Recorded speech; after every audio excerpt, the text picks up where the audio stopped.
میں نے گیتا پڑھی, میں نے مہا بھارت بھی پڑھ لی, میں نے بدھزم پڑھا, میں نے جینزم پڑھا.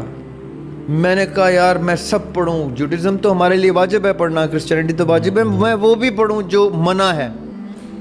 میں نے ٹیلیپیتھی پڑھی, میں نے پامسٹری پڑھی, میں پریکٹیکل پامسٹری کی ہوئی ہے, practical palmistry just to see how it works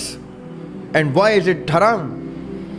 میں نے ہر وہ آکلٹ سائنس میں اپنے یہ بال سفید کیے ہوئے ہیں کہ اگر آپ مجھ سے پوچھیں گے تو میں آپ کو میری جو میں کتابوں کی ذکر کر رہا ہوں ان کتابوں میں یہ سارا مواد میں نے لکھ چھوڑا ہے کہ تمہیں کیا کیا کتاب پڑھنے کی اب ضرورت نہیں, تمہارے بھائی نے یہ کام تمہارے لیے کر لیا ہے, اس میں کیا کیا چیز ہے جو کام کیا وہ لے لو, باقی پڑھنے کی بھی ضرورت نہیں.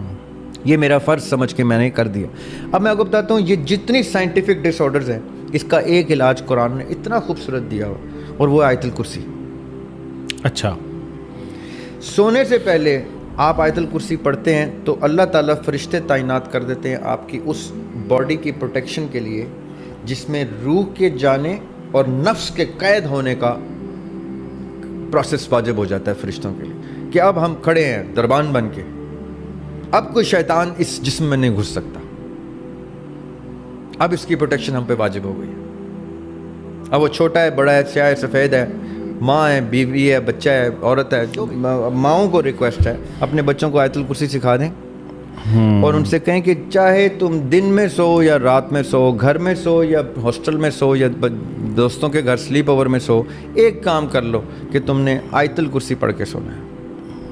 اس سے کیا ہوگا, جو غیر ضروری پرابلمز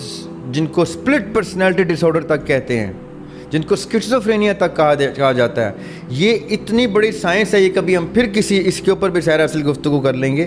اس کے سد باب ہو جاتا ہے from the very source of sleep جب آپ آیت الکرسی پڑھ لیتے ہیں. اس کے بعد آپ کا بچہ بڑا جو بھی ہے وہ سلیپ پیرالسس بھی نہیں دیکھے گا انشاءاللہ, وہ سلیپ ایپنیا بھی نہیں دیکھے گا انشاءاللہ. میں سلیپ ایپنیا کا پیشنٹ رہا ہوں. اچھا, اور اتنا شدید پیشنٹ رہا ہوں کہ مجھے اس کا ماسک تک منگوانا پڑ گیا تھا بھائی سے امریکہ سے کہ اس کا ایک ماسک ہوتا ہے وہ پہن کے آپ سوتے ہیں, کیونکہ وہ نیئر ڈیتھ ایکسپیرینس ہوتا ہے, اس میں سانس بند ہو جاتی ہے اور آپ چھلانگ مار کے گرتے ہیں, سانس کی طلب میں آپ بھاگ رہے ہوتے ہیں پاگلوں کی طرح, سانس نہیں آ رہی ہوتی. پھر میں نے جب اللہ تعالیٰ کی طرف رجوع کیا اور کلام میں پاک پڑھنا شروع کیا, میں نے کہا کہ دیکھوں تو صحیح کہ ایسے کیا معاملات ہیں جس میں جو دین میں جس کا علاج نہیں, ایسا ہو نہیں سکتا. میری ساری بیماریوں کو, مجھے بہت سی بیماریوں سے اللہ تعالیٰ نے نوازا تھا, اللہ تعالیٰ بڑا کرم ہے میرے اوپر, اللہ تعالیٰ نے اس طرح کی نعمتیں بہت دی ہیں مجھے,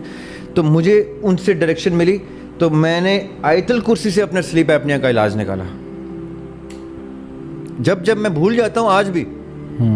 کسی وجہ سے, جلدی میں بے دھیانی میں پڑھتے لکھتے کہ کتاب وہیں پہ سر رکھ کے سو گیا, تو مجھے سلیپ ایپنیا جگاتا ہے اور میں ہنستا ہوں, میں کہتا ہوں آیت الکرسی نہیں پڑھی نا, یہ تجھے اس لیے تھپڑ پڑا.